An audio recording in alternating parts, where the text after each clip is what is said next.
Welcome to Club Soda's Mindful Drinking Festival. We're online, global, and as always, absolutely free. Hi, I'm Drew, and I'm one of the co-founders of Club Soda. And I'm Laura, the other co-founder of Club Soda. We help you change your drinking in ways that help you live well. So whether you're looking to cut down, stop for a bit, or quit, you can find what you need from podcasts and books and courses on joinclubsoda.com. This festival, we've brought you an amazing lineup from over 100 people from across the world. And our programme this time really is global. Every day starts down under with me, Sarah. As well as organising the festival in Australia, I spend my time looking for alcohol-free alternatives and tips for people who choose not to drink, but who still want to live a social, fun and adventurous life. And I'll be wrapping up each day here in the States. I'm Amanda, your US festival host and coordinator, and I'm also a mindset coach who helps women change their relationship with alcohol so that they can start living their most authentic life. Each day with a rolling programme of inspirational panels, conversations, social events, and opportunities to discover new low and low alcohol drinks. So whether you want inspiration to change your drinking, Or to connect with other people, or you want to discover and enjoy a new low and no alcohol drink, The Mindful Drinking Festival is for you. cheers! cheers! Cheers! cheers.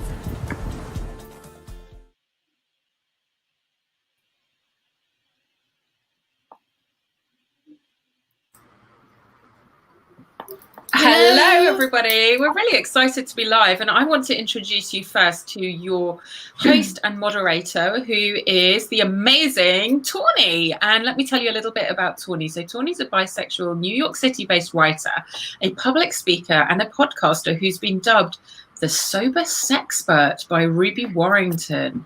Tawny's words have been published in Playboy, Men's Health, Huffington Post, The Temper, and her blog Sobriety Tea Party. She's also the co-host of the Recovery Rocks podcast with Lisa Smith and an award-winning filmmaker of the recovery documentary Fixed Up. Fun fact, she has a spicy taco dish named after her, La Chica Diabla, in her hometown of Waco, Texas. Amazing. Thank you, Harriet. So everyone, welcome to the Sober Sex, Dating, and Intimacy Hangout for the Mindful Drinking Festival. We are reporting live from literally all over the world. I'm in New York City, and I'm going to introduce you to my amazing panel. Let's do Harriet. Harriet Waley Cohen. Got it. Harriet Waley Cohen has empowered thousands of people over the past 16 years to believe in themselves and their potential. She's been through multiple transformations and knows what it takes to make a deep-rooted changes that stick and to get through tough times and emerge stronger and wiser. She empowers people to leave behind self-doubt, disempowering patterns, and overwhelm in favor of new ways of thinking, feeling, and acting that create confidence, well-being, and success. She's been sober for over 17 years. Wow. And she guards her sobriety fiercely. Same. She's described by Vanessa Vallely, OBEMD, of We Are the City, as a real superwoman who empowers others wherever she goes. Harriet, we are so excited to chat with you today about all of the things. And where are you from right now? Where are you? I'm English. I'm British, and I'm in the countryside, the British green countryside in southern England right now, in Hampshire. Nice. Very opposite from me. All right. And Lazarus Letcher, they, them pronouns, is a PhD student and instructor at the University of New Mexico. And Laz's art, activism, and academic work focuses on Black liberation and Indigenous solidarity, trans history, and the white supremacist roots of addiction and recovery. Laz has written for Autostraddle, The Tempest, and Boring Academic Journals. Laz's work on the Black trans experience and recovery can be found on their website, LazarusLetcher.com, and copious pictures of their dogs can be found on their Instagram at l.nuzzles. Thank you. And so we've got, England, we've got New York City, and we've got New Mexico. So excited to have you all here today. And we didn't realize this wasn't the plan, but this is also apparently the curly-haired panel. We're just rocking the big hair thing today, you know. Yeah, it's Leo season, so maybe that's what it is. We're in the Leo time of the year. You are so right. So I would like to begin talking about sex, dating, and intimacy with this brilliant quote that I found on Harriet's Twitter bio. Is this your quote, Harriet? You say this? Okay. Harriet says, imagine a world where it doesn't occur to women that their bodies aren't good enough, where they know, accept, and celebrate their true value. That's my mission. I think that's really powerful. And because body image comes into play in so many parts of life, especially sex, dating, and intimacy. So I would love if you could just speak a little bit to that, and then also, Laz, what that quote means to you. Yeah, well, the reason that's my mission is because I think there's an epidemic of people not feeling good enough in the world. And I think particularly for women, their self-worth and how they feel about themselves and their bodies is a huge deal. And I know for me that not feeling good enough and not feeling that I looked good enough was a huge part of the reason why I drank and got into trouble with all of that and sought validation and healing from external things, or to just get the voice in my head that was, you know, criticizing me all the time to just shut up. I nearly swore, hooray, I did not. And I really think that when we stop drinking, we find out why we were drinking in the first place. And for me, I really found out how I felt about myself, and it wasn't pretty. And so now it's my life's mission to help people to, you know that they're good enough. Because I think when we act from that place of good enough, everything changes. And particularly when it comes to being sober and dating and intimacy and sex and all that kind of thing, how you feel about your body and having to do all that sober is monumental. No one tells you when you're going to get sober, right, that it's going to make your love life interesting. But it does. It brings all kinds of challenges. So yeah. Thank you for sharing that. I mean, you're so spot on. When we get sober, I thought it was just going to be, I'm not going to drink anymore. But then all of these huge lifestyle transformations, I'm 4.5 years sober. These changes keep coming. And like like they say, recovery is an onion. We keep peeling it back. So, right. Yeah. So Laz, anything that you have to say on on body image? Yeah, no, I love that quote. Body image played in a lot with why I drank. I'm trans. I was assigned female at birth, and I'm kind of that last generation of trans folks that didn't have that language to describe what I was feeling. So like drinking was one of the only things I could use to combat gender dysphoria and kind of split my mind from my body. The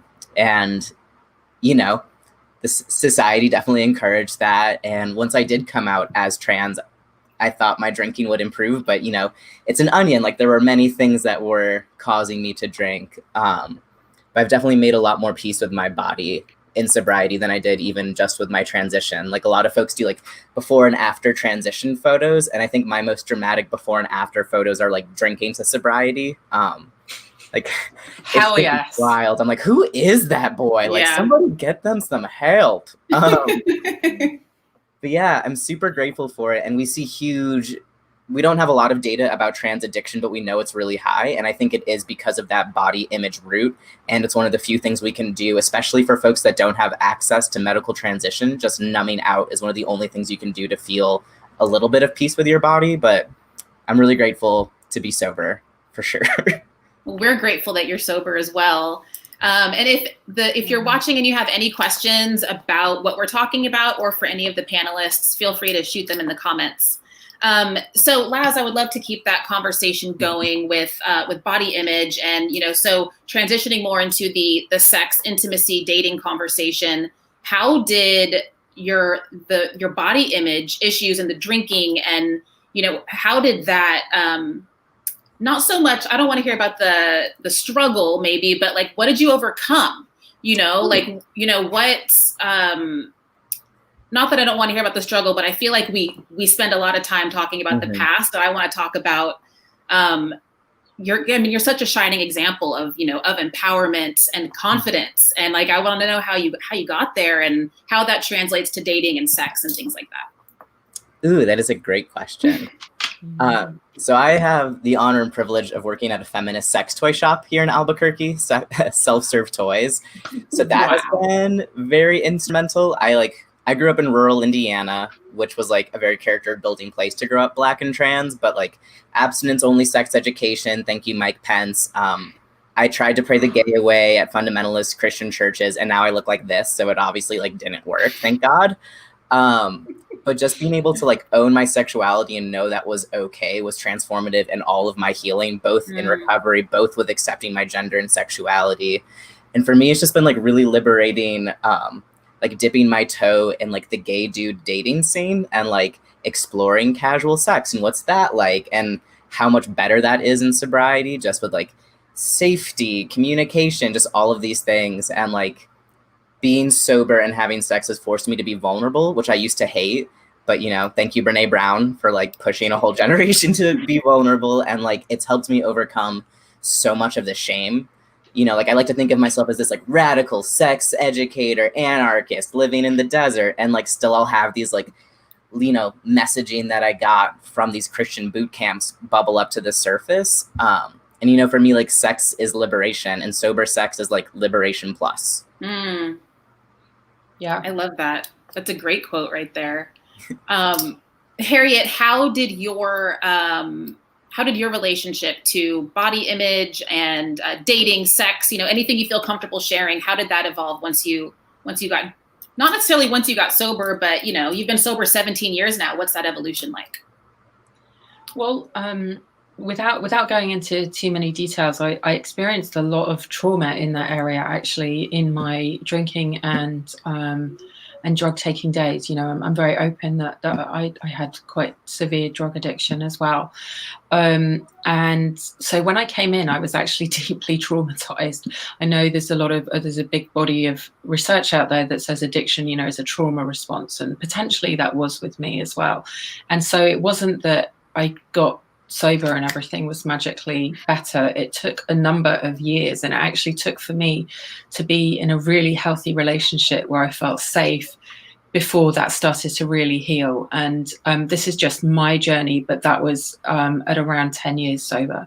And I know that's not everyone's story, but that was just my own experience. And that was after I'd had children and which I'd had in my sobriety, my 2 great boys.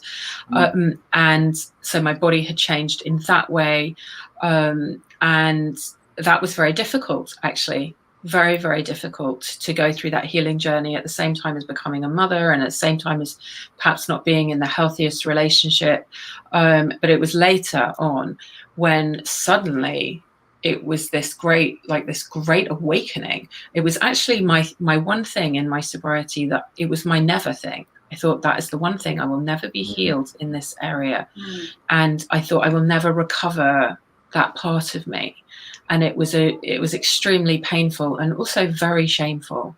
And then when I realized that actually in a healthy relationship, you know, I was back in my full glory and I could really enjoy my body. I could have my body enjoyed. I could feel safe.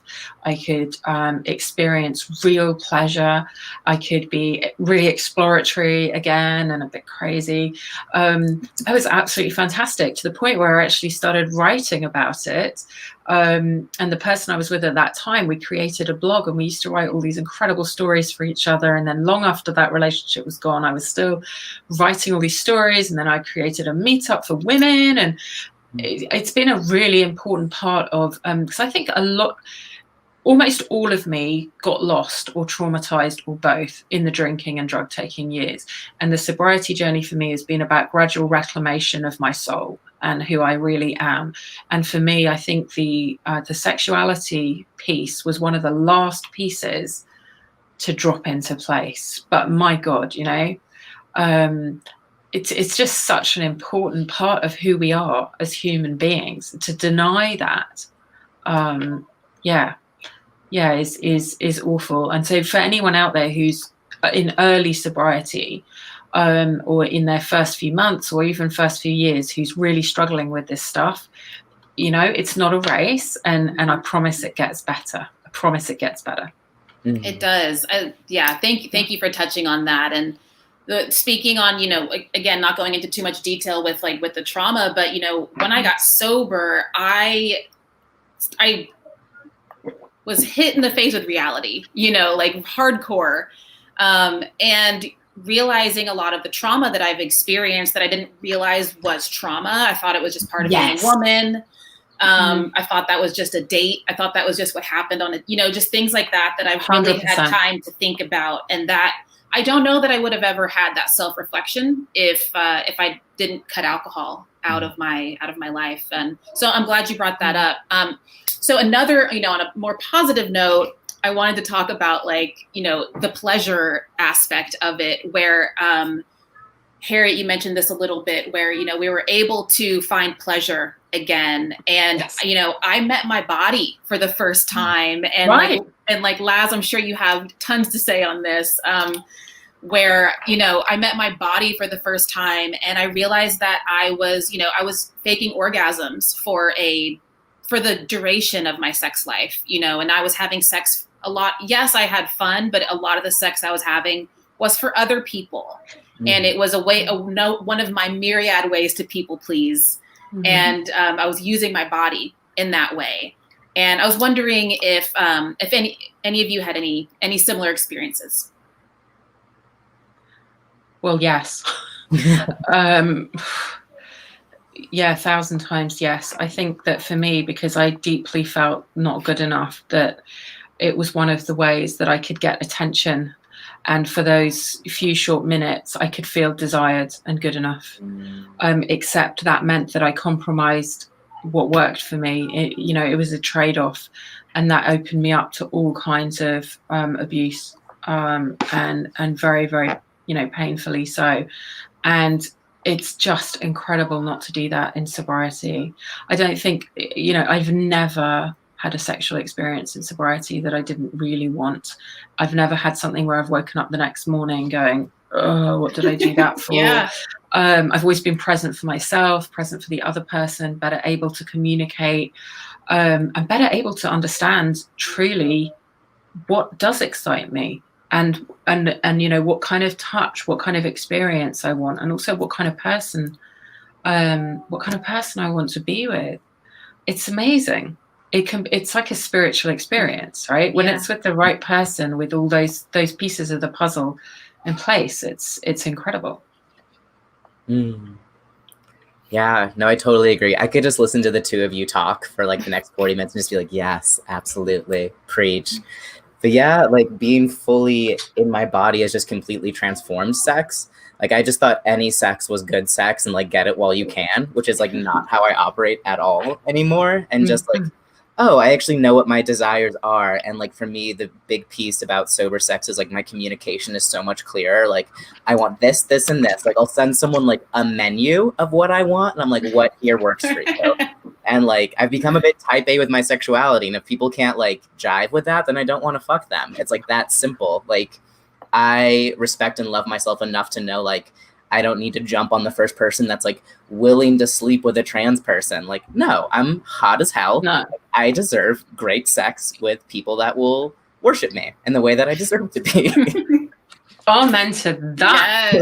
Yes, I think we should have that put on t-shirts. Retweet. Now listen, I'm just noticing we do actually have a question from a lady who's asking for our ways of building confidence without the alcohol when it comes to sex and body image. Who wants to jump in with that?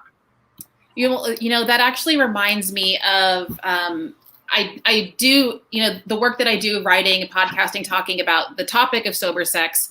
I get a lot of messages from people that are not sober, but they're realizing, hey, alcohol is a big part of my sex life. And I don't necessarily want it to be. And they're, maybe, the sober curious community, the mindful drinking community, or they're maybe not completely sober, but they're becoming very aware of I use alcohol in these situations. And it could be body image, it could be, insecurity, it could be need that liquid courage to hit on someone at a bar, where, we don't need that. And, this is a big part for me, get to know my body was to truly explore my body and get comfortable with it, become really comfortable with masturbation and sex toys or not sex toys. But just, getting to know what I like, because there's no possible way that a partner could ever know if I don't tell them, So I think, the self-love, self-care, whatever that means for you, really, getting to know the body-mind connection is so huge, because when you're newly sober, even if you're not sober, alcohol it changes your chemistry. It changes it changes everything. And so when you remove that, you're stuck with yourself, and that's that's kind of scary. I do think it helps if your partner is willing to go through the experience of having sober encounters with you, or a partner. So you could start with massage, and you could even start with the lights down low and just candlelight, and just take it very slowly so that you feel safe. Because when you think you have your comfort zone, and then you have just outside your comfort zone the growth zone, then you have the trauma zone, right? And so it's important just to nudge very safely into new areas, rather than to throw yourself into the trauma zone, which could scare you into never doing it again. But also by saying, how do you build confidence without alcohol when it comes to sex and body image? I actually think it's a lie that alcohol gives you great sex and good body image. It doesn't. All it does is take away your fear. And so the answer is not the alcohol. The answer is to work on the fear, and the answer to fear is love, right? And if the people that you're with, or the person that you're with, if the only way that they'll be with you is if they've been drinking, or the only way you can be with them is if you're checked out a bit, maybe it's time for a moment of clarity to say, what am I doing with this person? That might sound a bit harsh, right? But seriously, if the only way you can bear to do it is if you're drunk, hello, that's a problem. Right. And that's not self-love, and that's going to destroy your self-worth. And maybe that's one reason why people are thinking, gosh, I can't do this without alcohol. So, yeah, if you wouldn't do it sober, why are you doing it? Ooh. Kill me later. Right. Yeah. No, I totally agree with what both of you said. And harsh but good truths. Yeah. I can't do this sober. Why am I doing this? Yeah. And so, I mean, self-love has been like a forever journey for me. And I've gotten to the point of just like cheesy guided meditations that have helped so much. I'm like, yes, I am that queen. Yes. Like, and, like masturbating in new and different ways. I mean, that's the benefit. I work at a sex toy shop. So I just like have an arena that I can, implement at a drop of a hat. But just, I've changed so much in my tastes and in my flavors as I've like gotten to know my body more. And like the better I know my body, the better I can articulate it to another person, and the more confidence I have in that connection of just like, you're going to do it clockwise. You're going to go about like 10 like rotations per minute, like, giving them the blueprint. And like, I had to explore myself first. Do you keep a spreadsheet just so that you know? Spreadsheets have you got it all logged? Like, how does this work? I've got a whiteboard above my bed, I am a teacher, so like I've got my little laser pointer, and I can just picture you like you have like a shared Google Doc or a Google Sheet of like, these are the things I like, these are the things that I will not do, these are things I'm open to trying. And if you want to explore, can I just say, I do actually have, and I've given a lot of workshops in this area, and one of the tools I use for this is an actual alphabetical list called the kink list, and I encourage couples or new partners, people who are getting to know each other, to go through this list and to highlight their definite yeses, their definite nos, and the maybes, and to communicate them with each other so that it's really clear. Like, because some people have, you wouldn't have no idea. There was one person that I sent the list to, and they replied immediately, like practically before I'd even hit send, and was like, why are feet not on the list? I was like, good to know, I better go get a pedicure. This is interesting.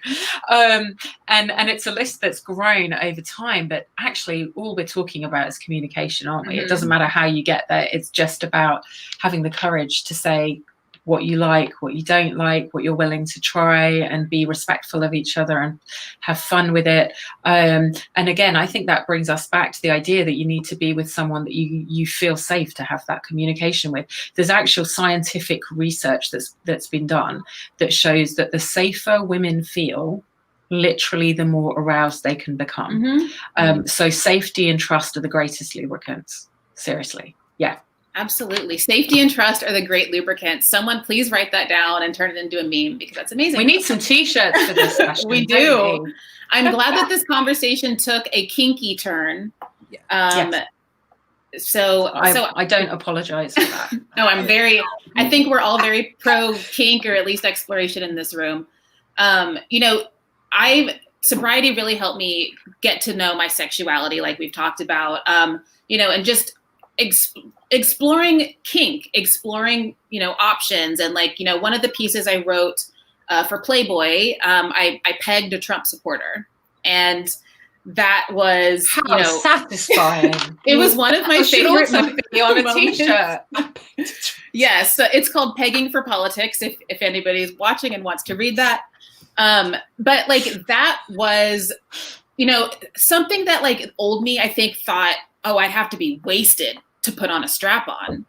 But sober me was so empowered to just to proudly say, hey, I want to try this. And for him to be like, okay, I wasn't embarrassed. I didn't feel ashamed of wanting to try this thing. And I think that comes from, like Harriet saying, communication. It's coming from getting to know myself, getting to know what I like, and also being willing to explore, and then finding a partner or partners that you want to explore with. Yeah.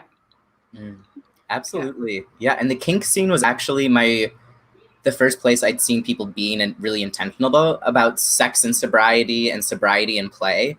The first dungeon I ever went to, there's no alcohol allowed. They expected you to show up sober and stay sober. And I was like, my goodness, but how? And I really, what are we even doing here? Exactly. I thought I was supposed to have a good time, and I had a great time. But I think we have so much to learn from the kink community about safety, about communication, and the fact that they center sobriety so much is really telling. But yeah, I always thought I was I'm a bottom, I'm a pillow princess, whatever. And then I got sober and I was like, oh, I was just lazy and drunk most of the time. I'm not, I'm so much more and exploring, my menu. I'll be honest, I was just a lazy bottom, but I've grown. But shout out to lazy bottoms out there, you're valid. You do work too. That should also be on a t-shirt. Is anyone noting down the sound bites from this? Lazy bottoms are valid. Honest lazy bottoms. Lazy bottoms unite tomorrow. Oh my gosh. Laz, that's such a good point. I was shocked to learn about the correlation in the kink community, sex parties, play parties, how I just in my mind assumed people were just getting wasted and then hooking up. And it's the complete opposite, and it makes so much sense. You have to have your wits about you. You have to be mindful. Yeah. You don't want to you're not going to feel comfortable or safe at a sex party if there's 5 drunk dudes there that are staring at you. Yes. Right.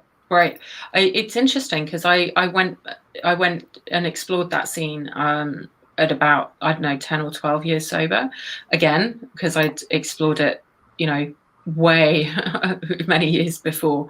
And I've tended to find that at certain parties there was it was a very heavy drinking and drugging scene, and I always seemed to end up being the one who was looking after the much younger girls who I felt were being exploited, and that made me feel really icky, and it used to actually really piss a lot of the older men off.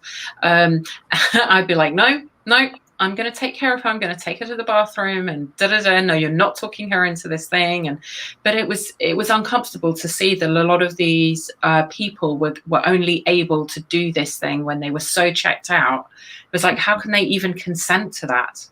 It was pretty scary. But I found a scene here in the UK. I'm part of an amazing kind of sex positive tantric, very conscious community that's really spawned in lockdown, which is amazing. The conversations that have happened, the online events, etc. It's just been incredible to see the vulnerability and everything. And I'm kind of excited to meet up with some of these people.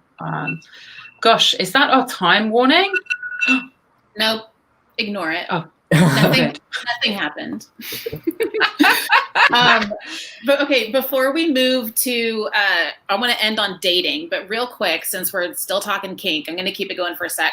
One of the, as a writer, one of my favorite subjects that I've researched in sobriety has been, I've done a lot of work interviewing sober porn stars, sober adult entertainment professionals. And I just wanted to, I guess, bring awareness to that, to just kind of break some of the stigma that is associated with sex work, where there's these tropes that are so tired that people get into sex work because tons of reasons that are usually negative, right?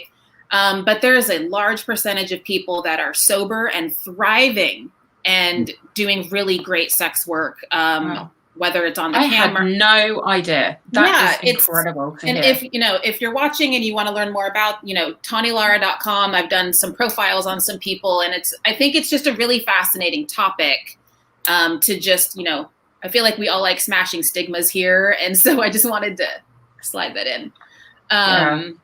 Let's see. Okay. Dating. So I kind of feel like I've always hated dating, whether I was drinking or not. And I actually realized I didn't date a whole lot. I would get wasted, then I would hook up, and then I'd end up like, wow, we've been living together for 3 years. How did that happen? Yeah. So I don't have, you as well. I don't have dating advice at all. So I'm kind of I'm leaning on you two to maybe share anything like that.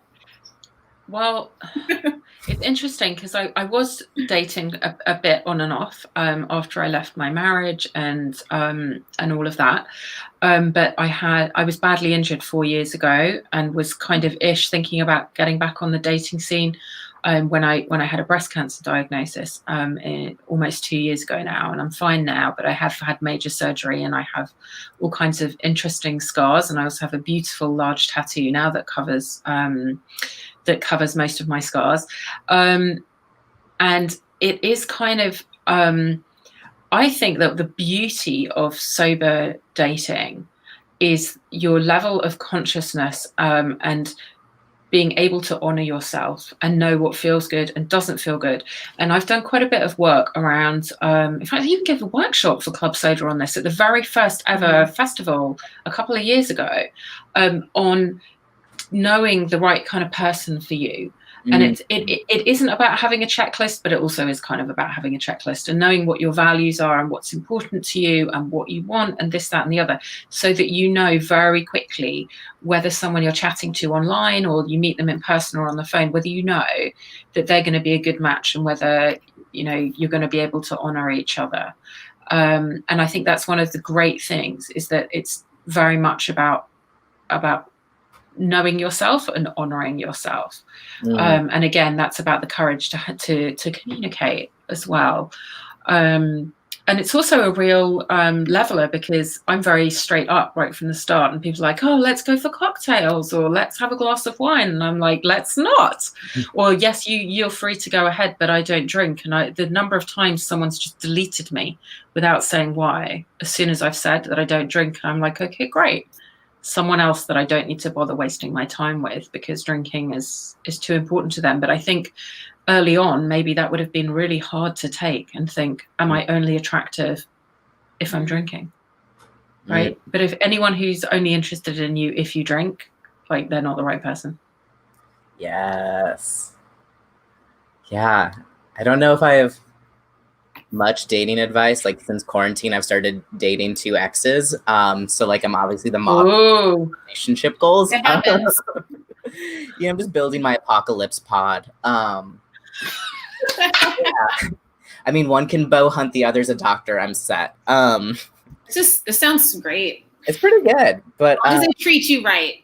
Yes. Okay, great. Yeah, otherwise we'll kill them. We'll come around to beat them up. Know, and they've got the spreadsheet info. That's all we're worried about. It is a living document. They've got the Google Doc. But yeah, so I was I've been polyamorous both before and in sobriety, and the way that I practice polyamory is definitely way healthier. Like I used to just be so, and I'm still very like conflict averse to the point if a partner was like, we need to have a check-in, I would throw up. Granted, I was also usually drunk, which might have been part of it, but just like would get so nervous that I wouldn't be able to do that. And now like I can communicate clearly and like can have regular check-ins and like I'm very clear about what my partner's needs and desires are.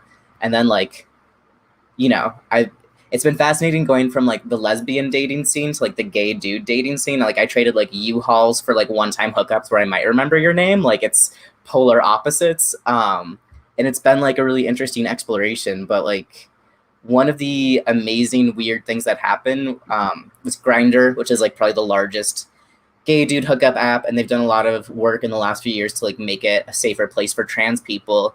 In addition to that, they added a little button you can have on your profile to mark that you're sober.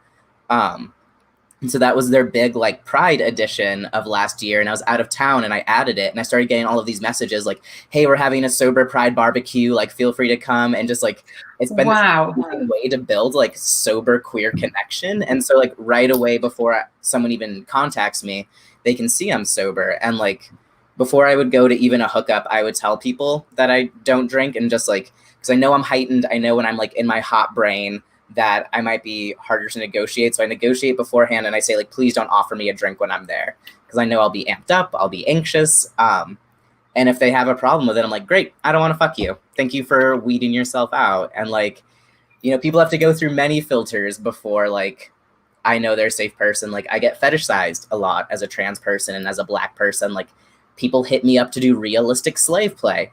Not my scene. People reach out to me and they're like, I've always wanted to try a trans. And I'm like, that's not how this works. Like you're not a prop. I'm not a prop. I'm not an experiment. I'm not something you can check off on your bucket list. Yeah. I'm a person. And being sober is just like another one of those identities that's really important for me, that it's respected. Like, even if it's just like a one-time hookup, like you're going to respect this. Do you know if anything like that exists for women? I'm just thinking, because obviously Grindr is really well known for men, but I don't even know what the apps are for just for women. I know there's plenty that are for everyone, but does anyone know? There's Her? Yeah. Her, yeah. And I mean, I know you can turn your settings on just women on, you know, Bumble or Hinge, I don't even know how to have this conversation. I'm so bad at, like, I hated dating, y'all. I hated it. Okay, so on the subject of dating, should you put that you're sober in the profile, or should you leave it to like a first date conversation, or not even first date, whenever you feel comfortable with it? Because I did both and I had very, you know, varying experiences. Yeah, for me, I tend to use the word conscious rather than sober. Like I say, looking for someone conscious, and the right people get it. I like that. Yeah, for me, especially in early recovery, it was really important that I just like broadcast it before someone could ask me, because I wasn't confident in my nose yet. And it also was just like a good filter for me to like hook up with someone like-minded. And I've met a lot of lovely people that way. Like both of my partners, neither of them drank. And that wasn't intentional. It just worked out that way. And I love that language of like conscious. Like they both don't drink because they want to be fully present all the time. Like they're not like me. They didn't have like the alcoholic rock bottom, that whole rigmarole. They're just normies that don't drink, which is still just fascinating to me. Bless their hearts. But yeah, like for me, it's really important that folks know before I connect with them, because I just, even like whiskey breath when someone goes in to kiss me, like it's such a turn off. Oh my God. Yeah. Yeah, that's like, I've dated people that in sobriety, I don't think I've dated a sober person until my partner is sober. But before I met my partner, I would date, like you're saying, normies, where it's like, you know, if you're getting shit faced on a Tuesday night, like there's no way this is going to work. But like, if you want to have a glass of wine with dinner, whatever, fine, great, good for you. Yeah. Have one for me. But like, I like what you're saying about being conscious, because there is this just such the turn off of like the smell. Then like I call it the glaze when I'm, like there's just this moment where it's just like they've switched over. They've gone to the other side, and they're repeating themselves, and they're slurring, and it's just like have you had any sober dates and they're like not that? responsive. No, they're not responsive. And they're not responsive. They're not responsive to your cues, and so you could be giving a no, and they're not noticing, or it's they could, and that makes me feel unsafe. So it's a massive. It's like the opposite of feeling safe being a great lubricant. It's feeling unsafe, because I don't trust that they're going to respect me or listen to me or care about anything. And that may be some of that trauma induced, but also some of it just comes from experience. And if people are showing me that they've had too much to drink and therefore they're just not noticing their own behavior or being responsive to me, then I'm out of there. Yeah, absolutely. So we have like 5 to 8-ish minutes left. Is there anything that you want people to know about, the sober sex, dating, intimacy world that maybe, you wish someone told you this when you were getting sober? Like, any advice that you wish someone would have shared with you? Sober queer people exist. I had no idea. Like, when I give talks, I always ask people, like, how many brick and mortar LGBT buildings do you know of that aren't bars? And usually people can't think of any. But I'm seeing a real shift in the queer and trans community of like, oh, we don't have to shit-faced. And I think a lot of it too is linked to shame. Like, for the longest time, the only way we can gather as a community and like mute out societal messages was by being shit-faced. And we're not there anymore.